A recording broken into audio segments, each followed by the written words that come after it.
Anybody home? Semua kita disinari oleh kasih dan cinta.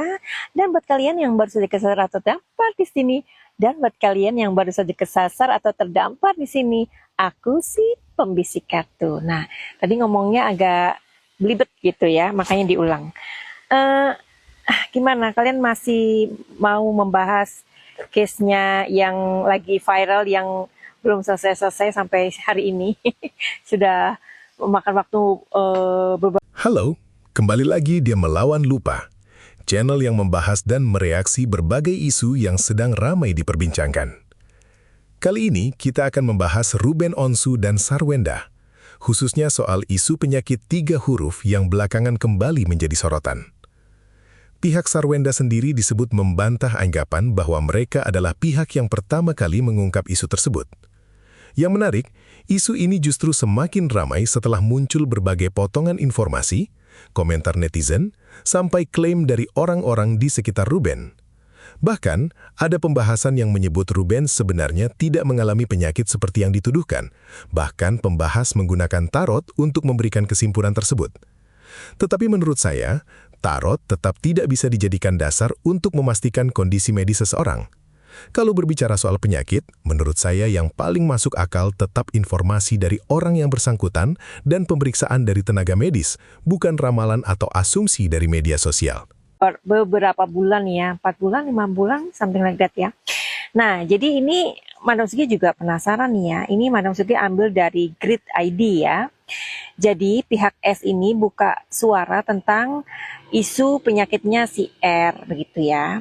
Dan kuasa hukumnya si S itu membantah anggapan bahwa kliennya ini menjadi pihak yang pertama mengungkap isu mengenai penyakit 3 huruf begitu ya, yang dikaitkan dengan si R. Klarifikasi tersebut disampaikan di tengah bergulirnya proses gugatan hak asuh anak antara mantan pasangan tersebut. Ya, kalau Madam Suki lihat sih ya, emang kan si S itu tidak ini ya, tidak mengungkapkan atau tidak ngomong ya. Ini kan jadi berawal dari, kalau nggak salah ya, tolong kalian kalau yang lebih lengkapnya kalian ini kan ke Madam Suki ya, apa namanya, komen ya. Jadi kan berawal dari si S yang datang ke podcastnya si DS gitu kan ya. Terus dia memberikan sebuah klarifikasi di sana, kemudian si R diundang ke podcast tersebut tetapi tidak datang kan gitu ya. Tetapi diwakilkan sama pengacaranya begitu. Tapi kok aneh ya, dia nggak datang di podcastnya DS tapi datang ke podcastnya DZ begitu. Nah itu ntar aja supaya kita fokus ke penyakit 3 huruf ini. Nah ketika menjelaskan sesuatu, si pengacaranya ini mau ngasih bukti sebenarnya bahwa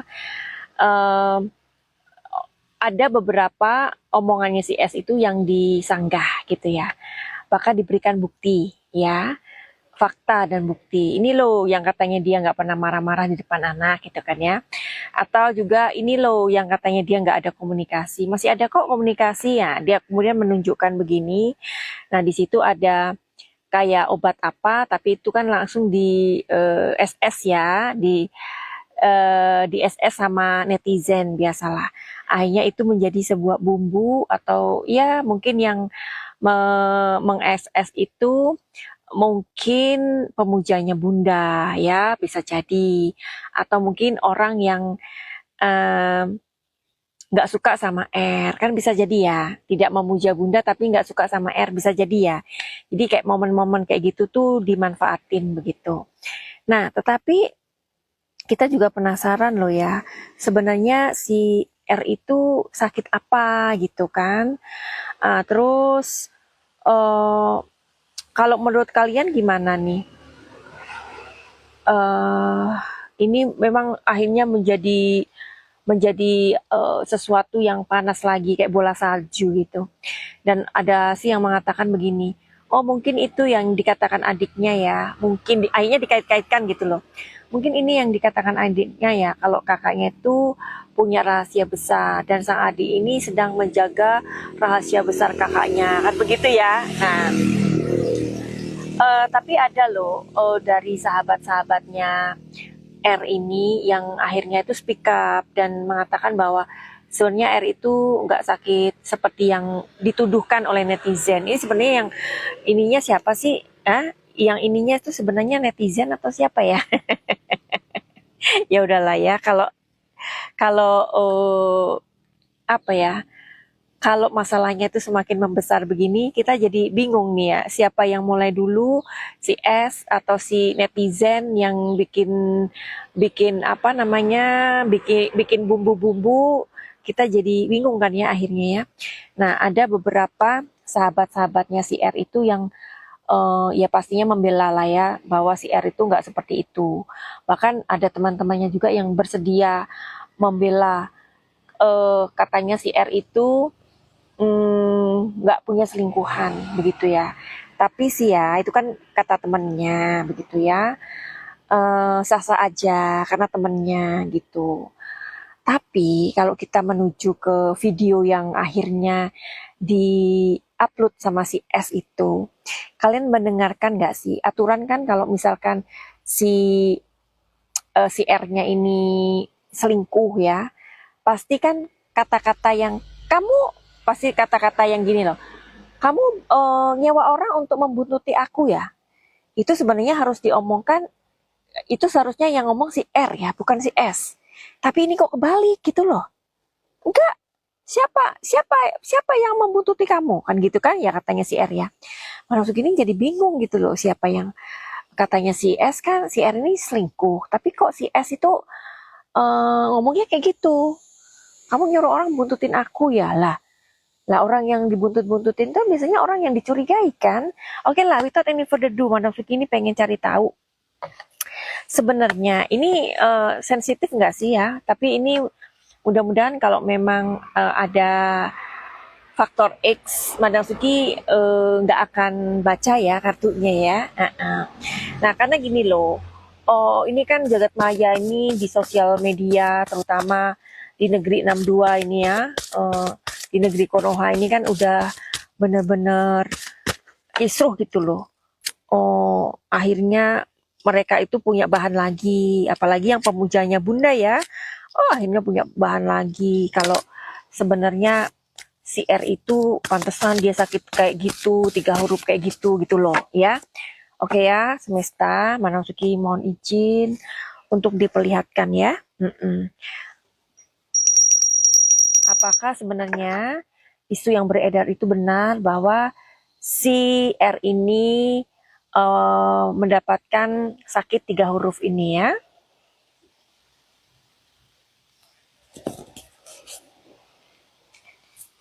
Eight of Wands. Oke, ntar ya penjelasannya ya.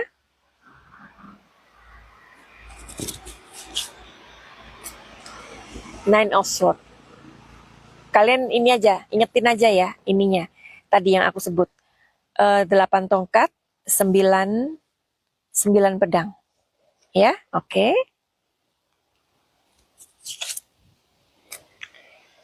7 pedang. Kalau secara quick answer-nya atau jawaban cepatnya, Madam Suki harus kasih tahu jawaban cepatnya kalau misalkan dibilang yes or no. Ya, singkatnya ya. Kalau dari 3 kartu ini menunjukkan tidak. Si R tidak mempunyai sakit 3 huruf. Ya, karena kalau quick answer, 9 of Swords ini dibaca no. 7 of Swords dibaca lagi no. Jadi 2 kartu ini kuat bilang enggak. Tapi di kartu 8 of Wands, aduh gimana sih ngomongnya?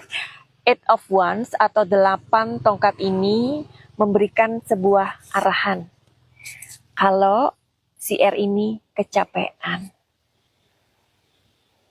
Makanya waktu itu ada, kalau nggak salah dia itu menangis, si R itu menangis. eh, sama temennya inisialnya IH, ya, si IH. Dia juga ikut nangis tuh si IH ini cowok gitu. Kayaknya ada di apa sih pagi-pagi ambiar atau apalah, pokoknya timnya itulah ya. Nah si IH ini mendengarkan sakitnya si R tuh nangis. Terus sampai dia pegang gini, lu percaya kan sama gua sekarang kalau tangan gua ini beda. Yang satu panas, yang kiri atau kanan gitu ya, tangannya itu. Yang salah satu tangannya ini panas banget, yang satu dingin. Terus si IH itu ngeliat gini, waduh, iya ya, kok bisa kayak gitu ya? Sakit loh katanya. Nah, jadi kartu-kartu Madam Suki ini selalu relevan atau selalu terhubung dengan kartu yang dulu Madam Suki pernah buat prediksi kalau si R itu kecapean cari duit. Ya, bayangkan lah ya. Ada loh video-videonya si R tuh sama si mantan istrinya waktu itu, si S. Dia bilang gini, kalau dia itu mau apapun aku jabanin deh katanya. Minta ini, minta lift, aku jabanin. Ya, minta lift. Tapi pengakuannya si S, oh itu yang minta anak-anak. Padahal kan anak-anak masih kecil. Masa sih anak kecil bisa minta lift? Kalau nggak ada pembisiknya, kan nggak mungkin. Ya dong? Nah, terus apalagi tuh, ini setiap tangga katanya. Setiap tangga di sini, setiap tangga, naik ke tangga, setiap kaki yang, apa, setiap kaki yang jalan di tangga ini itu akan ada lampunya, keluar ininya, lampunya. Belum lagi tasnya. Tasnya tuh ada yang 1 M, 1,6 M, ya 1,6 M. Yang paling murah itu ada yang 28 juta, ada 500 juta. Ya, memang sih orang yang pakai daster di rumah itu kan udah ngerasa nyaman, ya kan? Tapi dasternya itu berapa, ya kan? Jangan-jangan dasternya harganya 5 jeti, ya. Terus berliannya, ya kan? Tapi intinya memang orang kalau merasa nyaman, tenang, aman, nyaman itu pakai baju apa aja, pakai sandal apa aja itu nggak ngaruh. Karena dia sudah merasa nyaman. Bapak Bob Sadino, kalau jalan-jalan, beliau pakai sandal. Pakai sandal aja, sandal jepit. Terus kadang kalau makan aja lupa dompetnya di mana. Nanti asistennya yang bayar. Tapi orang semua kenal sama dia, sama beliau. Tuh ya, jadi kalau bilang 11 tahun menderita, masa sih tambah cakep, ya kan? Masa sih tasnya semehong-mehong itu? Terus udah gitu, masa sih kompornya aja 1 M gitu loh, ya? Nah, jadi kalau dibilang ada ini ya, ada apa tuh namanya, ada rumor yang mengatakan si R itu dapat penyakit 3 huruf. Ya, Madam Suki bilang tidak. Sesuai dari kartu tarot ini. Emangnya bisa Madam Suki dilihat kesehatan kita di tarot? Bisa. Jadi buat kalian yang mau reading tarot, mau lihat kesehatan juga bisa ya. Nanti dilihatkan kesehatannya lewat kartu tarot, sarannya apa, mungkin nanti Madam Suki punya ramuannya apa. Karena biasanya juga kita dikasih suruh minum ini dan semuanya itu natural ya, organik. Kalian bisa beli sendiri ya. Terus udah gitu kesehatan, terus misalkan apa yang perlu diwaspadai dari kesehatan kalian gitu ya. Karena sekarang itu musimnya banyak orang stres sih. Jadi kita harus hati-hati ya, udah nggak punya duit, penyakitan juga jangan ya. Nanti kalian juga nggak punya uang untuk ke rumah sakit, nah gimana? Oke, jadi di sini R tidak punya sakit 3 huruf, ya, enggak. Nah, tapi kenapa si R kok diam aja, Madam Suki nggak, maksudnya nggak membungkam atau mencari orang-orang yang memfitnah dia gitu kan ya? atau menunjukkan. Kenapa si R nggak menunjukkan hasilnya kepada kita gitu kan ya, supaya netizen ini diem. Pasti kan kalian seperti itu ya maunya ya, karena pasti kalian yang ada di side-nya R ini kasihan banget gitu, orang baik yang dizolimin gitu ya. Kenapa Manasuki si R itu kok tidak menunjukkan saja hasil sakitnya gitu ya, supaya orang-orang pembenci dia itu merasa apa ya, kayak ya malu sendiri lah ya, artinya itu kan mau fitnah gitu ya. Sampai ada loh ininya, pembencinya R tuh ya, si ibu-ibu ini ya, dia itu kayak, dia memang dia tidak menyebutkan nama ya, tapi dia tuh kayak drama banget gitu caranya dia ngomong, terus kayak hati-hati ya kamu ya, hati-hati ya ketularannya sama si itu, jong gitu, pokoknya dibuat mainan. Ya inilah ya, gara-gara si S tidak bijaksana. Itu menurut Madam Suki fatal sih ya. Fatalnya karena dia dibuka sama semesta.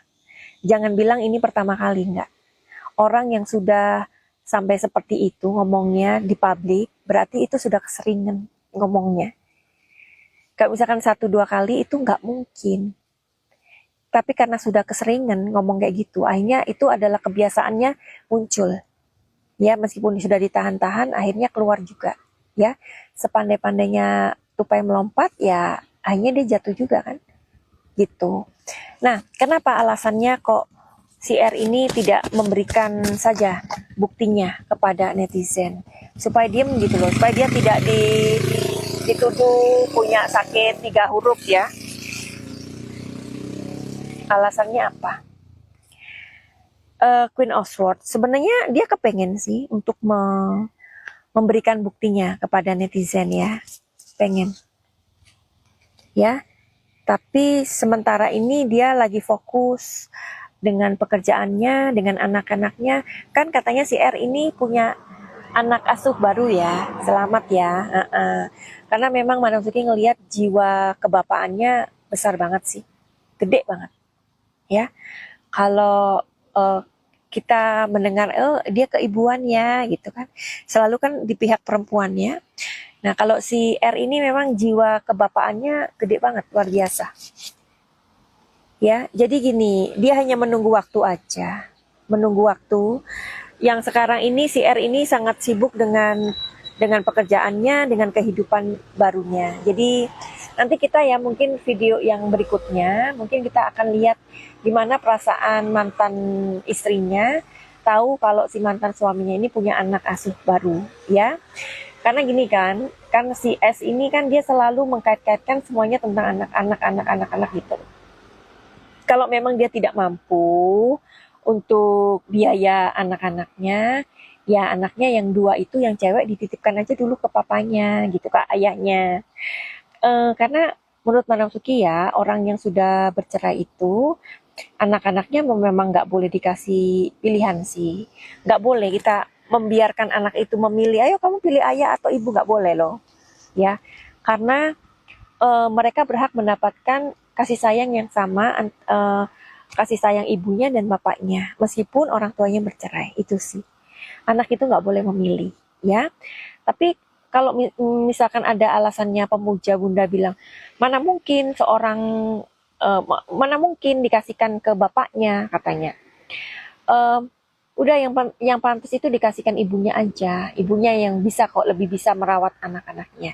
Nah itu Bapak KDM ada loh, netizen yang menyaut kayak gitu, ada loh contohnya Bapak KDM. Kadang-kadang memang netizen ini pinter banget loh. Dan Madam Suki juga surprise itu waktu ada yang ngomong kayak gitu. Benar, itu Bapak KDM itu anaknya dirawat sama Bapak KDM. Lihat bagaimana anaknya selalu bahagia ya, menjadi anak yang open gitu ya, sambil nari dia nggak ada takutnya menatap mata orang-orang gitu. Nah itu calon anak pintar itu ya, calon dia nanti anaknya KDM itu akan menjadi orang besar. Itu menurut intuisi Madam Suki ya, pegang ya omongan Madam Suki ya, anaknya KDM akan menjadi orang besar nantinya. Karena dari kecil aja udah kelihatan auranya itu kuat gitu loh. Ya, cara dia melihat orang, menatap orang, ngomong sama orang gitu. Ya, dia punya rasa percaya diri yang luar biasa. Ya, jadi itu ya, si R akan memberikan, tapi R ini juga modelnya orangnya juga nggak mau ribut sebenarnya. Dia pikir orang-orang yang ribet dengan ngomongin penyakit dia itu orang receh gitu loh. Sorry ya, receh lu gitu loh. Itu dalam ininya receh gitu loh. Udahlah, gue nggak mau nanggepin, terlalu banyak urusanku yang penting. Nah, jadi dia sekarang lagi konsentrasi dengan anak asuhnya, ya. Kita lihat ya, si mantan istrinya ini gimana perasaannya, suka biasa atau gimana, ya. Biasanya orang yang selalu menyebut, selalu make buat anak-anakku, demi anak-anakku, itu biasanya akan gimana ya, buat dia itu kayak tantangan gitu loh. Kalau si mantannya itu merasa kayak aku merindukan anakku gitu kan ya. Tapi kan ini enggak ya, ini udah diikhlaskan, ya udahlah, tapi tetap dia berjuang. Itu yang namanya pasrah sih. Pasrah yang sebenarnya itu adalah ketika kita berjuang. Tapi hasilnya itu kan nanti Tuhan yang menentukan. Tapi berjuang dulu. Ya, itu yang disebut pasrah. Jadi pasrah itu bukan seseorang yang tidak melakukan sesuatu, bukan. Orang yang justru berusaha keras. Tapi hasilnya nanti. Ya, inilah pasrah yang sesungguhnya itu ada pada si R. Ya? Oke. Jadi si S ini bagaimana nanti dia ini merasa, apakah dengan hadirnya anak lagi, ya, anak asuh di antara mereka, apakah persaingan antara S dan R ini sudah selesai atau belum? Kan Manasuki pernah membuat videonya ya, bahwa kalau dilihat dari tanggal lahirnya mereka, ini ada persaingan ego dan persaingan batin. Benar kan? Benar. Oke, gitu aja ya, kita doakan aja ini cepat selesai gitu ya. Karena mungkin kalian ada yang bosen, ya udah, kalau bosen nggak usah ditonton ya. Finally begitu aja, send love and light. Salam Manasuki di Thailand, salam cahaya, I love you all, bye bye. Justru disinilah saya merasa persoalannya menjadi rumit. Ketika seseorang memilih diam, netizen kadang menganggap diam berarti membenarkan. Tetapi ketika seseorang memberikan bantahan, sebagian orang juga belum tentu percaya. Jadi posisi seseorang yang sedang menjadi bahan pembicaraan publik memang serba salah. Mau menjelaskan terlalu banyak dibilang mencari pembenaran. Diam malah dianggap menyembunyikan sesuatu. Memberikan bukti belum tentu semua orang menerima. Tidak memberikan bukti justru semakin banyak spekulasi. Saya juga bisa memahami kalau Ruben memilih untuk tidak terus-menerus meladeni semua isu yang beredar. Dari pembahasan tadi, ada gambaran bahwa Ruben saat ini lebih memilih berkonsentrasi pada pekerjaan, anak-anak, dan kehidupan yang sedang dijalaninya. Bahkan, disebutkan juga bahwa Ruben mempunyai anak asuh baru. Kalau memang seseorang sedang berusaha membangun kehidupan baru, menurut saya wajar apabila dia tidak ingin setiap hari energinya habis hanya untuk menjawab komentar orang di internet. Tapi, di sisi lain, saya juga memahami kenapa publik penasaran. Karena ketika sebuah isu sudah menyangkut kesehatan, keluarga, perceraian, anak, dan hubungan masa lalu, tentu perhatian masyarakat akan semakin besar. Apalagi hubungan Ruben dan Sarwendah memang sudah lama menjadi perhatian publik. Jadi apapun yang keluar dari salah satu pihak akan langsung mendapatkan respons yang luar biasa. Tetapi menurut saya, ada satu batas yang seharusnya tidak boleh kita lewati sebagai penonton. Kita boleh penasaran, boleh memberikan opini, bahkan boleh tidak setuju dengan pernyataan seseorang. Tetapi jangan sampai rasa penasaran membuat kita merasa berhak memastikan sesuatu yang sebenarnya belum pernah dikonfirmasi secara jelas. Apalagi menyangkut kesehatan. Menurut saya, itu sudah terlalu sensitif untuk dijadikan bahan tuduhan. Kemudian mengenai hubungan Ruben dan Sarwendah, saya pribadi melihat persoalannya juga tidak sesederhana siapa yang benar dan siapa yang salah.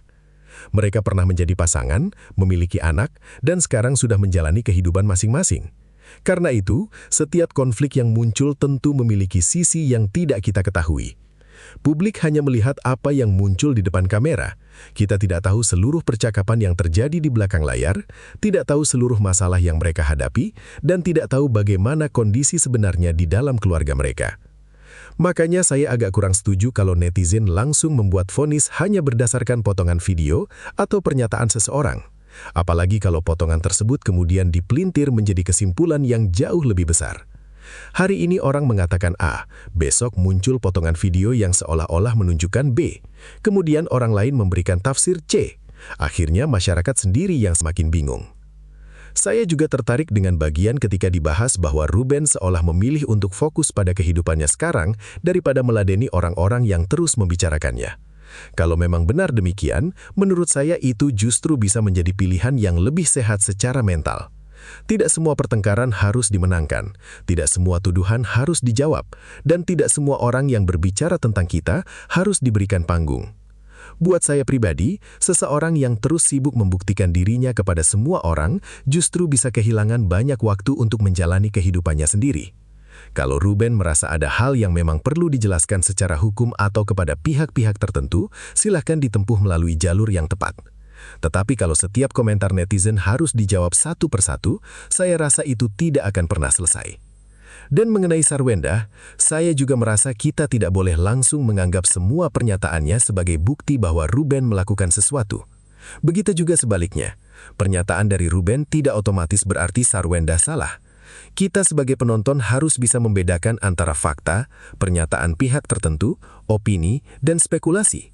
Dalam kasus seperti ini, 4 hal tersebut sering sekali bercampur sampai akhirnya sulit dibedakan. Jadi kalau saya boleh mengambil kesimpulan pribadi, saya berharap isu penyakit ini tidak terus menjadi bahan permainan di media sosial. Kalau memang tidak benar, semoga pada akhirnya isu tersebut berhenti dengan sendirinya. Kalau ada persoalan yang memang harus diselesaikan, biarkan pihak yang terlibat menyelesaikannya dengan cara yang tepat. Jangan sampai anak-anak mereka ikut terkena dampak dari konflik orang dewasa.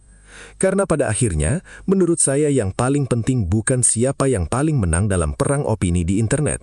Yang paling penting adalah bagaimana semua pihak bisa melanjutkan kehidupan tanpa terus membawa luka dan persoalan masa lalu ke depan. Apalagi kalau sudah menyangkut anak-anak, saya rasa ego orang dewasa seharusnya diletakkan di belakang. Saya sendiri tentu tidak bisa mengatakan siapa yang benar atau siapa yang salah karena kita tidak berada di dalam kehidupan mereka.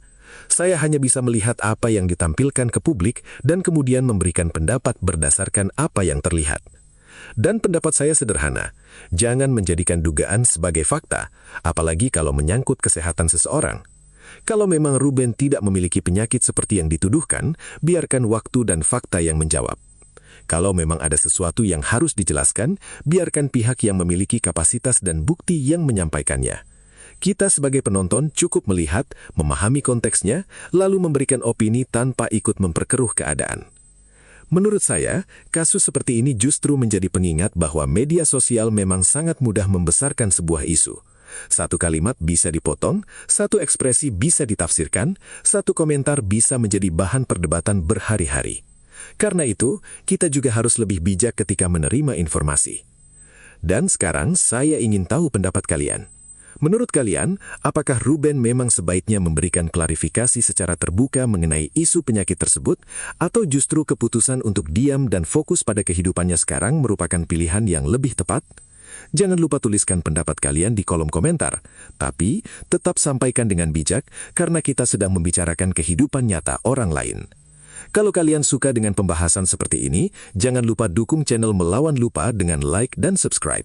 Kita akan terus membahas berbagai isu menarik dan memberikan reaksi dari sudut pandang kita sendiri. Sampai jumpa di video berikutnya.